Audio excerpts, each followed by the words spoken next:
liberty or death.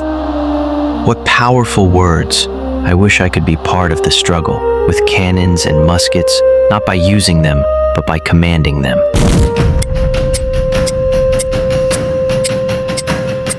Henry Knox, 1773. In those dark days when British oppression swept through Boston, 23-year-old Henry Knox, a limping bookseller, had only one obsession: learning everything about weaponry from books. Until that fateful letter arrived. Washington's call was clear.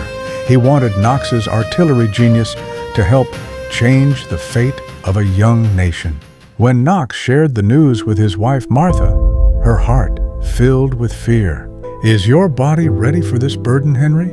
she asked. And in that moment, Knox spoke the words that would go down in history. Victory lies not in the legs, but in the heart, Martha.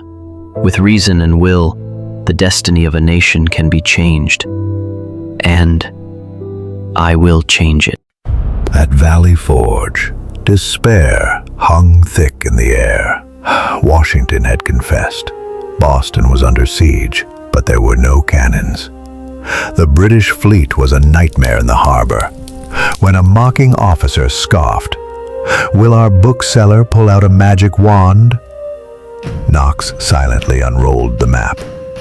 His fingers pointed to 59 cannons at Fort Ticonderoga, 300 kilometers away, across frozen rivers and mountain ranges in the dead of winter. Washington called it madness.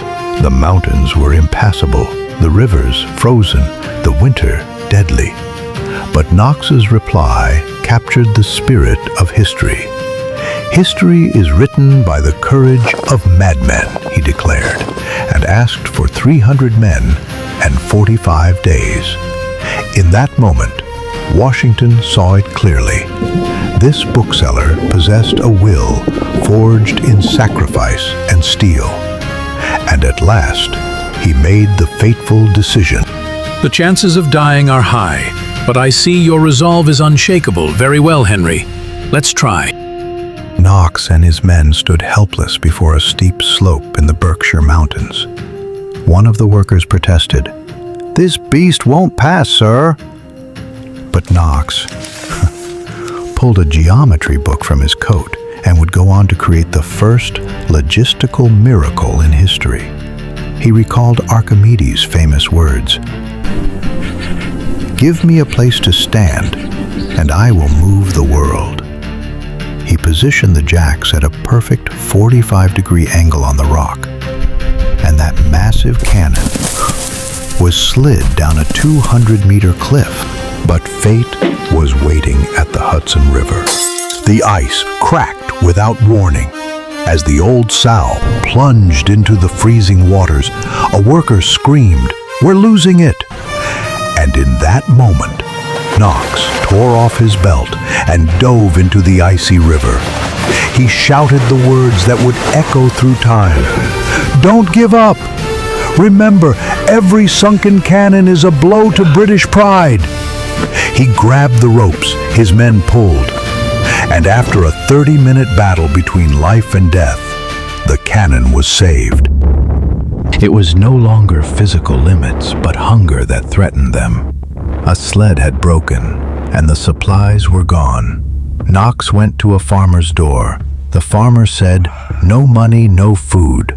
Knox pulled out his prized possession, a 1702 edition of Virgil's Aeneid. It was the most poignant trade in history. "Is this worth 10 loaves of bread?" The farmer's eyes widened, and he opened the door. The 59 cannons reached Boston through this very sacrifice. My God! Giant cannons! Did they fall from the sky? Dear Martha, if I die, let my books be given to orphaned soldiers. I love you. Thank you for everything. How did you do it, Henry? Books. Never underestimate their power, Your Excellency. Victory is won not only with weapons, but with the mind. Now, let's teach the British their final lesson.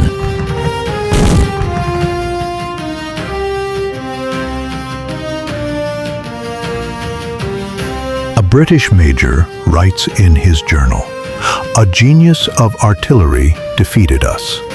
His name was Henry Knox." Those books toppled an empire.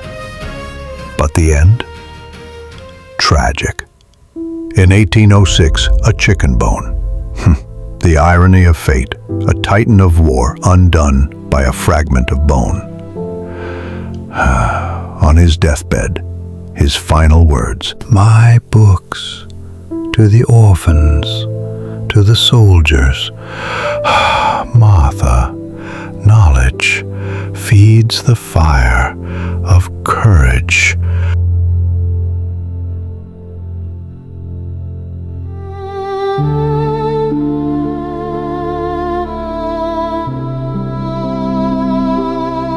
History cannot be rewritten, but on echoes through time, it lives again.